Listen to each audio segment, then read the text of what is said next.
3 days before my army promotion ceremony, my father called me laughing. "So they finally gave you another little badge? Congratulations. Maybe one day you'll get a real job." In the background, my mother laughed too.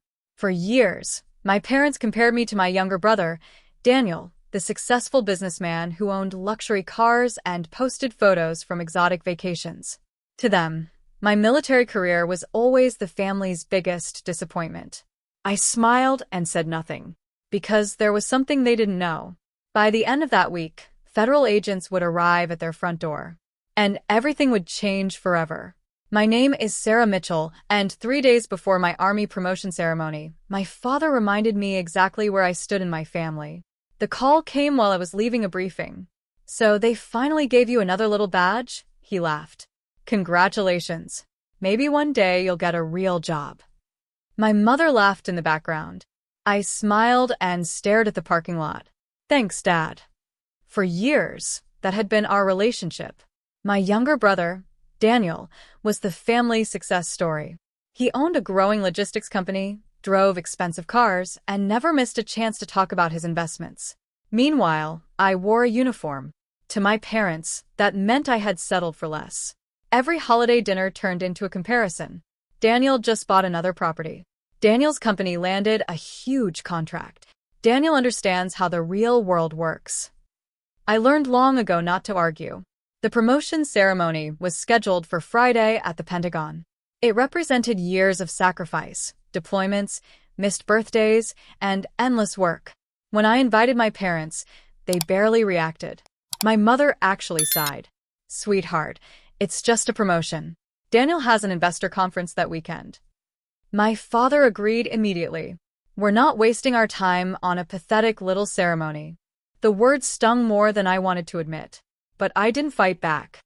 Because while they were busy dismissing my career, something important was already happening behind the scenes. And within days, people far more powerful than my parents would be knocking on their front door. Friday arrived cold and clear. I woke before sunrise, pressed my uniform one final time, and stared at my reflection in the mirror. Most people would have been excited. I was. But I was also disappointed. A promotion ceremony is supposed to be shared with family. Mine would have an empty row where my parents should have been sitting.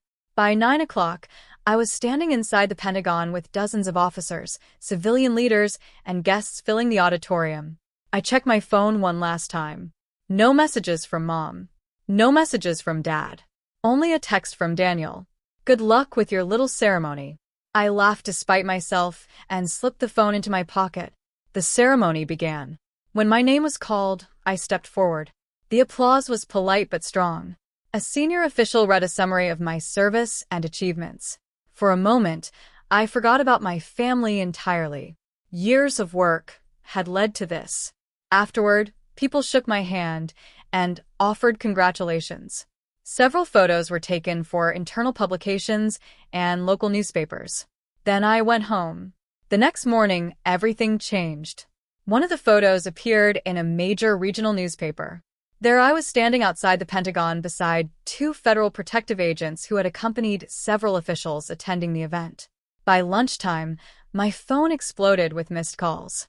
Mom, Dad, Daniel. For the first time in years, they suddenly wanted to talk. But before I answered, something far stranger happened. 2 government vehicles pulled into my parents' driveway. The first call came from my mother. I answered on the 3rd ring. "Sarah, what is going on?" she demanded. "What do you mean?" "2 federal agents just came to our house asking questions." I sat up straighter. "What kind of questions?"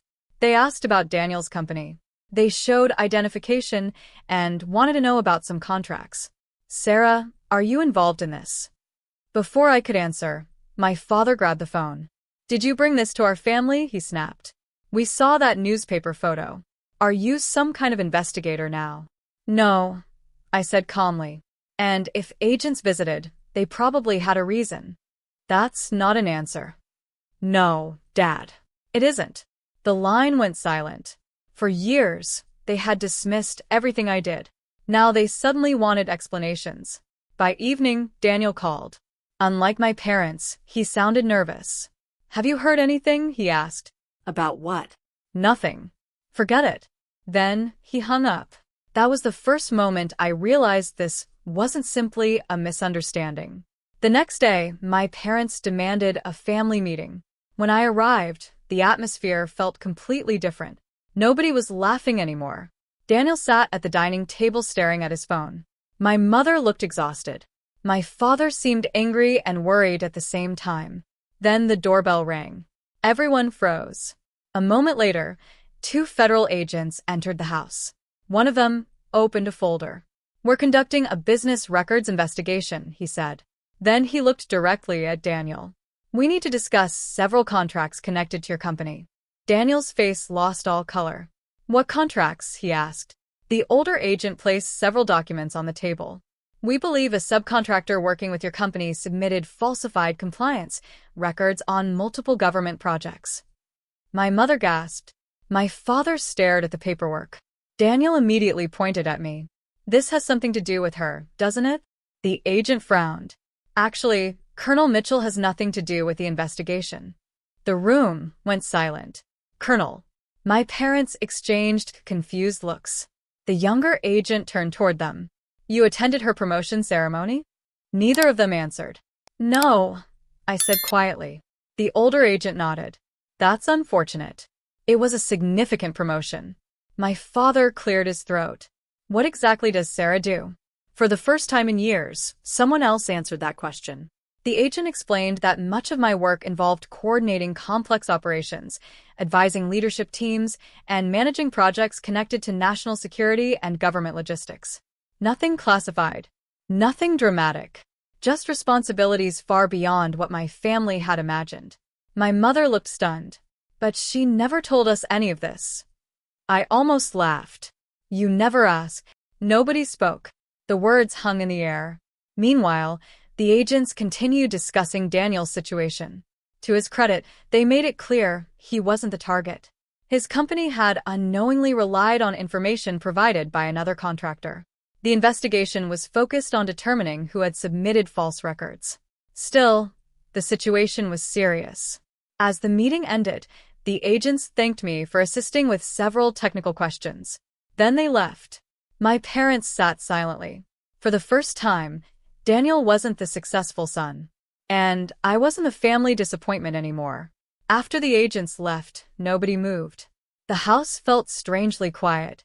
For years, family gatherings had revolved around Daniel's achievements, his promotions, his investments, his success. Now everyone sat staring at the empty chairs where the agents had been moments earlier. My father finally broke the silence. "Sarah," he said softly, "we didn't know." I looked at him.